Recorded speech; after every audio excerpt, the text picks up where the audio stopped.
there guys, and welcome back. On this week's show, part 3 of our vegetable bin build.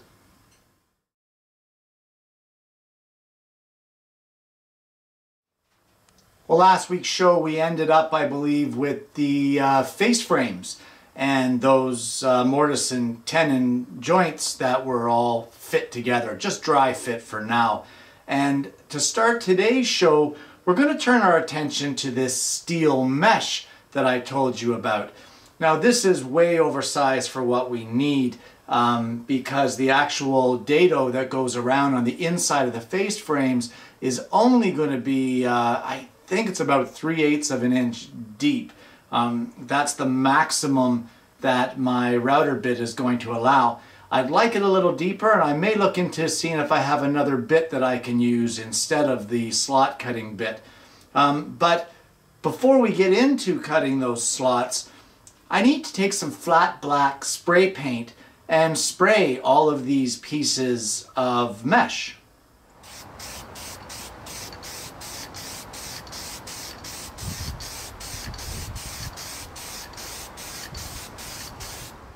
So all 3 mesh pieces are spray painted. I've got them hung around the shop to dry. There's not much you can do with those right now, but what we can do is move on to the dado slots in our face frame pieces. One thing I will say about the spray paint, guys, do yourself a favor please and get some respirator protection. Something that will protect you against a petroleum-based substance. That way you're not getting that spray paint inside your lungs. So a good respirator goes a long way for respiratory health when it comes to using aerosol cans like spray paint.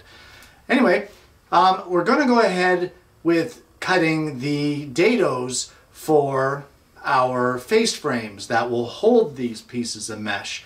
So for that, we're going to use a slot cutter bit in our router table. Well, here's the setup for cutting the slots, guys, or the dados. I've got a 1/8 inch slot cutting bit in the router table. I've set up the fence to cut the deepest slot or dado that I can, and I've got the height of it set to cut in the middle of the board. Here I have a scrap piece, and we're just going to take this for a test run through just to check our setup.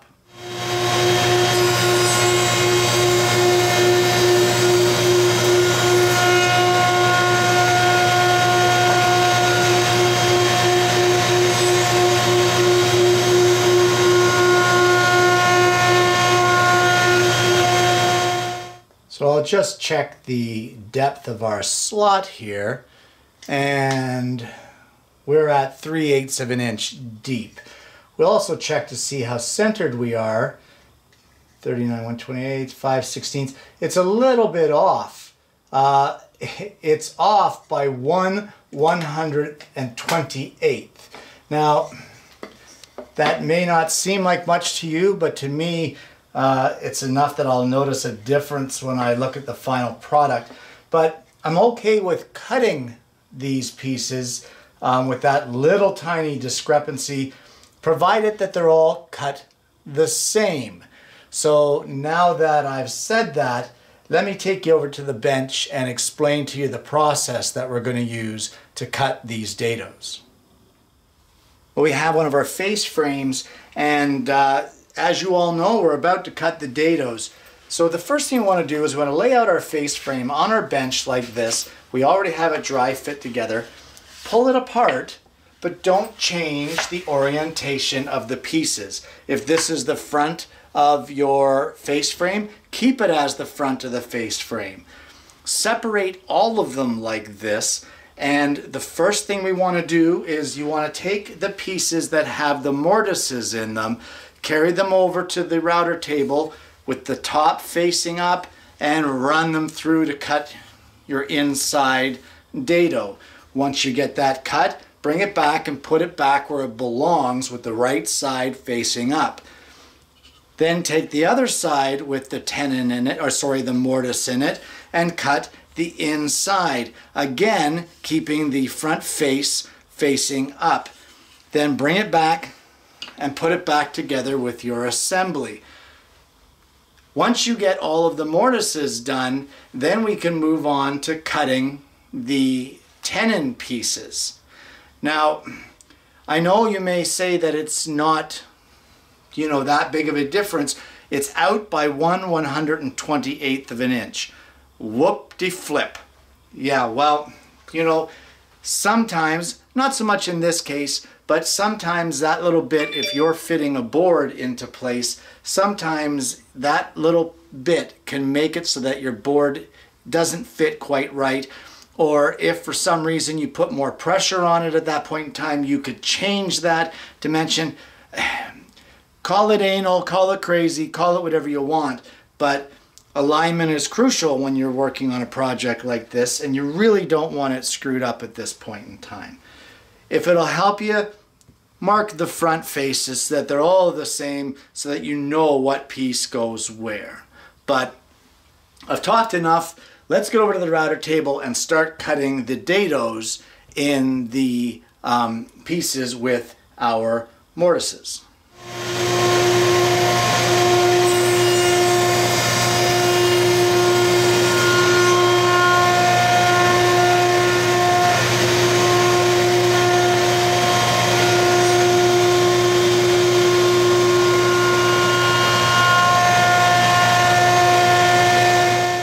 Well, I've mentioned having a stopped dado in the pieces with the tenons. And the reason for that is if we carry the dado all the way through, you're going to tear up the ends of the tenons here, and that's going to show when you put these face frames together. So I've got a clamp here at the back end of the router fence, and I've got one here at the tail end, or the front, the end, the feed, the exit, whatever you want to call it. And I've made it so that these dados are going to run about 3/8 to 1/2 an inch past where our joint stops. So any hole or any routing will be hidden within this mortise and tenon joint. So the process here is we're going to start up the router table, place our one end against our clamp back here, and push it into our bit. Then run it down as normal until it strikes our other end with the clamp, which is our stop, hence the term a stopped dado, and then pull it away from our bit. Or if you're not comfortable with pulling it away, once you get to the end, shut your table off. Once it's done winding down, then take it away. Whichever way that you are comfortable with would be the best way to do it. So let's get the dados cut, or the stopped dados. Let's get them cut in our pieces with our tenons.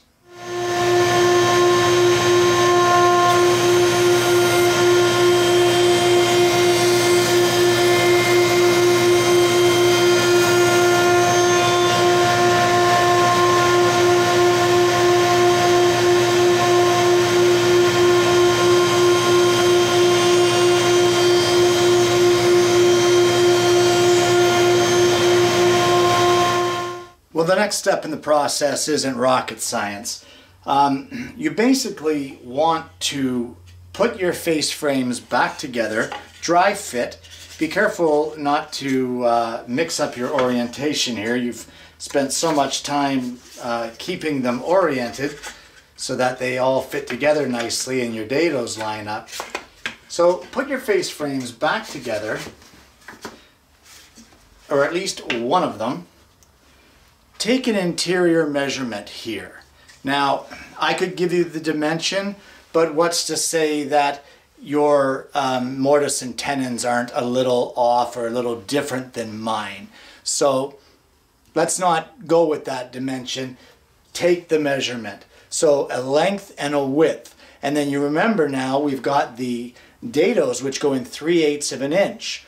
So 3/8 of an inch on this side and 3/8 on this side is 6/8 or 3/4. So whatever this dimension here is, add 3/4 to each dimension, and that's going to be the final size that you're going to cut your pieces of mesh. Once you get that mesh cut, put the mesh in the dado and glue your face frames together and let them dry up. Well, I just went to cut those mesh pieces and put them into those dados, and to tell you the truth, that spray paint is not quite as dry as I would like it to be. So there's no rush in woodworking, guys. We're going to leave that until it's perfectly dry, and then it can be cut and put into place. I'll show you the process then. But with most projects in woodworking, like I said, there's no rush, and with most projects you can move on to another step, and that's exactly what we're going to do at this point. We're going to move on to another step, and I think that's going to be working on the actual carcasses of the bins. Well, in order to make the bins, I'm going to be making a template to mark the sides. What we have here is a 1/4 inch piece of hardboard, and it's 10 7/8 by 10 3/4. The first thing we're going to do is on the 10 3/4 inch side here, 3/4 of an inch in, we're going to put a line from side to side of the board. So we'll just put that on. Now what that's going to represent is the front face, or our face frame, of the cabinet. So we have that line there at 3/4, effectively making the side of the bin 10 inches long. Now we're also going to have pieces that will be for the back, and for that we need to, on the back side of the bin, so this is up at this point in time, this is our face frame, and this is the side of our bin. You want to place a mark at 3 3/4 inches up from the bottom, just like this. Now this is going to represent the back wall of the bin. From there, you want to use a bevel gauge or whatever you can to mark angles, and we're going to be placing an angle. It's actually 53 degrees from the line that you just marked at 3 3/4. You're going to place a 53-degree angle line just like that. Now from there, you want to use a beam compass. This is a commercially available one, but I also have a video on the show which demonstrates how to make your own. And you need to mark the circle or the arc of this particular sidewall of our bin. And for that, we're going to start in the very corner down here, and we're going to be marking it all the way around until just like that. Now, we set the distance on that beam compass at 10 3/4. So now that we have this done, we can cut this template out, but you want to trim off this 3/4 inch strip that you marked so that you end up with a piece that's 10 inches across, and it'll be 10 7/8 of an inch high. And now that we have that template marked out, I'm going to take it over to the scroll saw and cut it out. And there we have our template.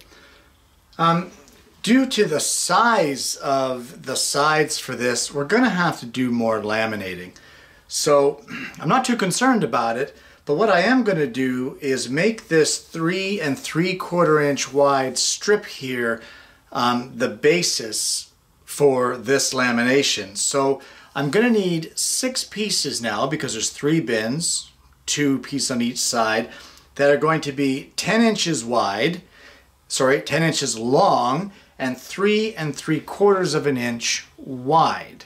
And we're going to start off with those. And there we have our 6 pieces that are 3 3/4 wide and 10 inches long. And if you compare that with our template, I'll just slide it between two.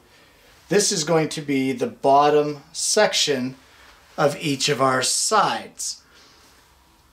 We're also going to need 3 pieces that are 3 3/4 of an inch wide, but these are going to be 14 1/8 long. Now these will serve as the back board of our bin.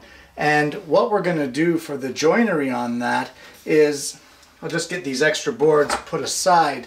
We're going to put a 3/4 inch wide dado in each one of these sideboards here, right along this back edge, 3/8 of an inch deep, and that will be the joinery for this particular setup right here. Now, in order to complete this assembly, we need the top section of our sides, and for that we're going to need 6 pieces, 1 for each side of 3 bins, and they're going to be 7 1/8 of an inch wide, and they're going to be 10 inches long. And there are 6 pieces, 7 1/8 wide and 10 inches long. Now those particular pieces will get glued onto these using some biscuits, but that's a little bit down the road for now. But at least we have these pieces cut for our bins. I think the next step that we're going to want to take in all of this is we're going to want to set up our dado blade, because at this point in time now we need to cut a dado both on the back edge of our side pieces, which, as I said in the last segment there, will house this particular back piece, but as well we also want to cut a 3/4 inch wide dado along the inside bottom edge here, 3/8 of an inch deep, and that will house the bottom pieces or the floor of our bins. So let's get that dado blade set up and cut 3/4 inch dado, 3/4 inch dado, 3/8 of an inch deep on all of our 6 pieces for our sides. That's our 3 3/4 inch high or wide by 10 inch long pieces.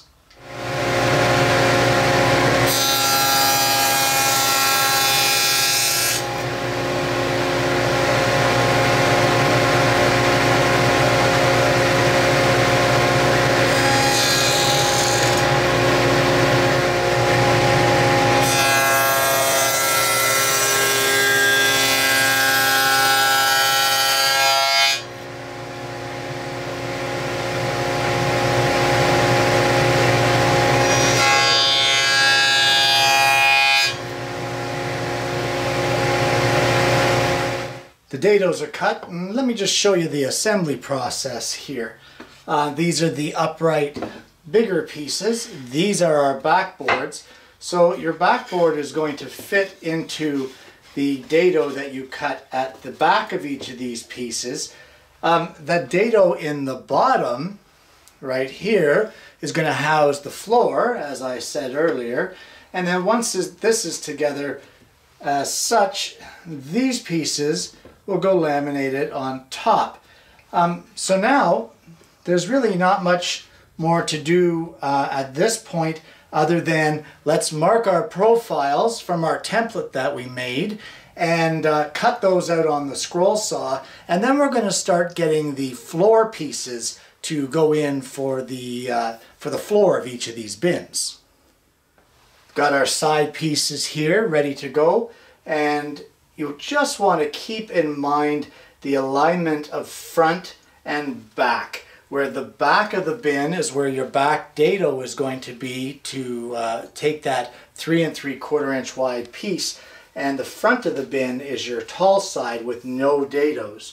So line up both pieces, line up your template, and we'll mark this out. And once we get all of them marked, we're going to take them over to the scroll saw and cut them out. I'm having a few issues here with alignment, and I think that's just because the wood wants to squirm out of the way.